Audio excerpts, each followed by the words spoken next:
অভাবে পড়লে কোন জিনিসের প্রয়োজন হইলে চাইতে হবে কার কাছে?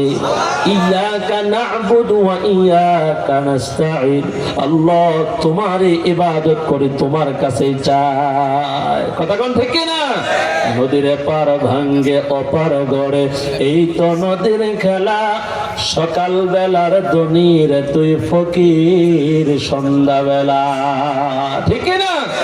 আজকের ক্ষমতা আগামীকাল না থাকতে পারে, আজকের টাকা আগামীকাল না থাকতে পারে।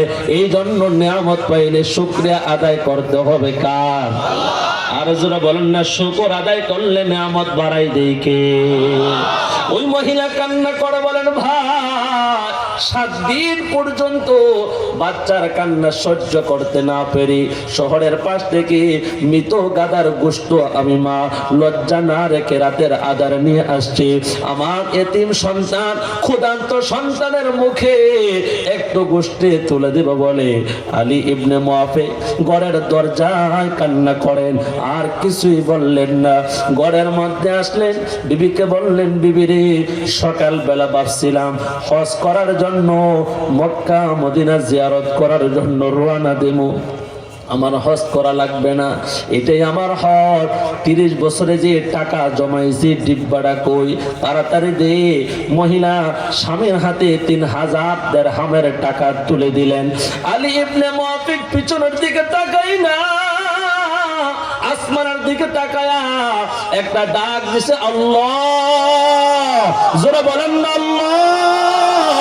এটাই আমার হাত, তুমি তো আমার অন্তরের বেদনার খবর জানো। আমার নিয়ত ছিল হজ করতে যাইমো, আমি হজ করার প্রয়োজন মনে করি নাই। এতিম বাচ্চাদেরকে লালন পালন করা দরকার মনে করছি, প্রতিবেশীর হক মনে করছি। 3000 দিরহাম মহিলার হাতের মধ্যে দিয়া বলেন, মাগো এটাই আমার হক, ও বোন এটাই আমার হক। এই দিরহাম গুলা তোমার সন্তানের পিছনে লালন পালন করার পিছনে খরচ করবা। এই কথা বলে যখন চোখের পানি ছেড়ে কান্না করে আব্দুল্লাহ ইবনে মুবারক রাহমাতুল্লাহি আলাইহি, তিনি চোখের পানি ছেড়ে ছেড়ে কান্না করে বলেন, ভাই তুমি আমার চিনছুনি, আমি হইলাম জামানার বুজুর্গ হযরতে আব্দুল্লাহ ইবনে মুবারক। জোরে কন্না সুবহানাল্লাহ। এই কথা শোনার পর আল্লাহর বান্দা চিৎকার মেরে অজ্ঞান হয়ে যায়। আমি যেই কথাটা বুঝাইতে চাইছি, একজন মাত্র দান করছে, এতিমদের মুখে খানা তুলে দিছে। হজ করার নিয়ত ছিল, করতে পারে নাই। মক্কায় যাওয়ার নিয়ত ছিল, যাইতে পারে না।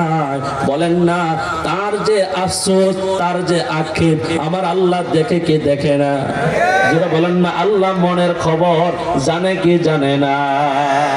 ইন্নাহু ওয়া আসিরু কাওলাকুম আও ইজহারু বি ইন্নাহু আলিমুম বিযাতিস সুদূর।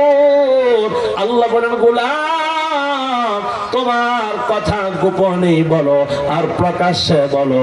আল্লাহর কাছে যদি হাত উঠায়া ইমাম সাহেব যদি জোরে জোরে চায়, আর আপনি যদি যোহরের নামাজ পড়িরা মুখের আওয়াজটা বড় করলেন না, অন্তর দিয়ে আল্লাহ আল্লাহ আল্লাহ কয়া দেখেন, বলেন না অন্তরের ডাক আর দিলের ডাক শুনেন কে? আর যারা বলেন না দেখেন কে? রে বান্দা, এই জন্য আল্লাহর কাছে মনে মনে নিয়ত করো হজ করার, মনে মনে নিয়ত করার, দান করার, মনে মনে